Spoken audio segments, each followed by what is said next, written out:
अस्सलामुअलैकुम। कैसे हैं आप लोग? सब खैरियत से हैं? उम्मीद करता हूँ आप लोग सब खैरियत से होंगे और मैं भी अल्लाह तबारक सुब्हानहू व तआला के फजल व करम से और उसकी तौफ़ीक़ व इनायत से बिल्कुल ठीक हूँ।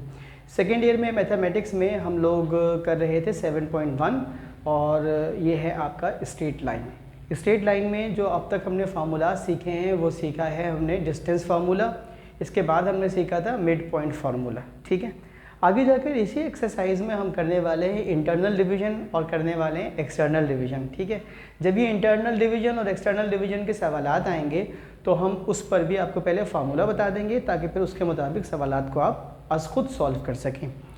अच्छा, आपको ये भी पता होगा, छोटी क्लासों में पढ़ कर आए हैं कि ऐसी ट्राइंगल जिसकी दो साइड्स इक्वल हों उसको कहते हैं आइसोसेलेस ट्राइंगल।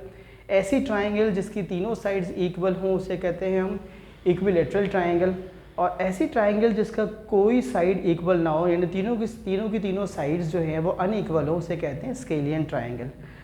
7.1 के क्वेश्चन नंबर 4 का ताल्लुक भी इसी तरीके से है। वो आपको एक ट्राइंगल के 3 वर्टाइसेस देता है और आपसे पूछता है कि ये बताइए कि इस ट्राइंगल का स्पेसिफिक नेम क्या होगा।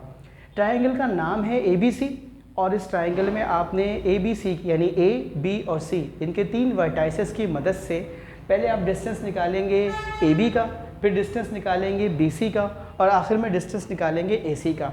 फिर देखेंगे क्या AB बराबर है BC के और क्या BC बराबर है AC के, और उसकी बुनियाद पे हम ट्राइंगल को एक स्पेसिफिक नाम देंगे।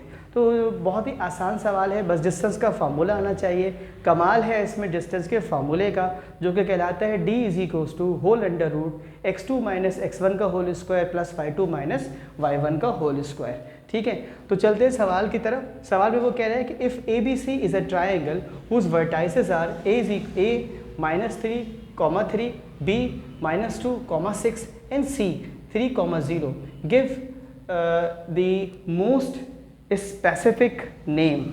इसका होना चाहिए give the most specific name.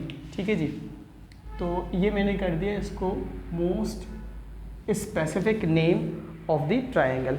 Triangle का स्पेसिफिक नेम क्या होना चाहिए। सोल्यूशन की हेडिंग दी और आपने कहा let ABC are the vertices of the given triangle ABC। ठीक है जी, सबसे पहले मैं क्या करूँगा, A से B तक का फासला फार्मूले में रखूँगा 2 + 3 का होल स्क्वायर प्लस 6 - 3 का होल स्क्वायर। सिंप्लीफाई करूँगा तो ये मेरे पास आएगा 25 + 9 यानी कि √34 यूनिट्स। ये मेरे आप पास आ गया AB। सिमिलरली मैं BC का डिस्टेंस निकालता हूँ तो कैसे 3 - 2 का होल स्क्वायर प्लस 0 - 3 का होल स्क्वायर। फार्मूला वही है डिस्टेंस वाला जो हम लगाते हुए आए हैं। ठीक है, ये आपको देगा 1 + 36 अंडर रूट में और ये जाएगा √37। तो 37 अंडर रूट बराबर नहीं है किसके, √34 के। उसके बाद निकालते हैं आपके पास डिस्टेंस किसका, A और C का। तो ये आपके पास आ जाता है अंडर रूट 3 + 3 का होल स्क्वायर 0 - 3 का होल स्क्वायर सिंप्लीफाई होकर आता है √45 यूनिट्स। तो देखिए AC भी ना BC के बराबर है ना फिर ये AB के बराबर है। ठीक है, तो हम लिखते हैं कि since AB is not equals to BC and BC is not equals to AC, यानी कि तीनों की तीनों साइड्स जो है ये अनइक्वल है।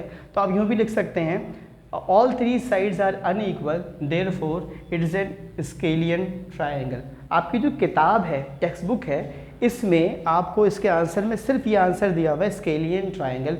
याद रखिएगा, स्केलियन ट्राइंगल उस ट्राइंगल को कहते हैं जिसमें तीनों साइड्स अनइक्वल होते हैं। उम्मीद करता हूँ आपको आज की वीडियो पसंद आएगी। जब 7.1 पूरी कंप्लीट हो जाएगी तो मैं इसको ब्रीफ समराइज़ करूँगा कि इसके 18 के 18 सवाल किसके बारे में हैं और कौन सा सवाल कैसे होता है, उस पर कौन सा फार्मूला अप्लाई किया जाता है। अपना बहुत ख्याल रखिएगा। वीडियो पसंद आई हो तो अपने दोस्तों के साथ शेयर ज़रूर कीजिएगा। अल्लाह हाफिज़।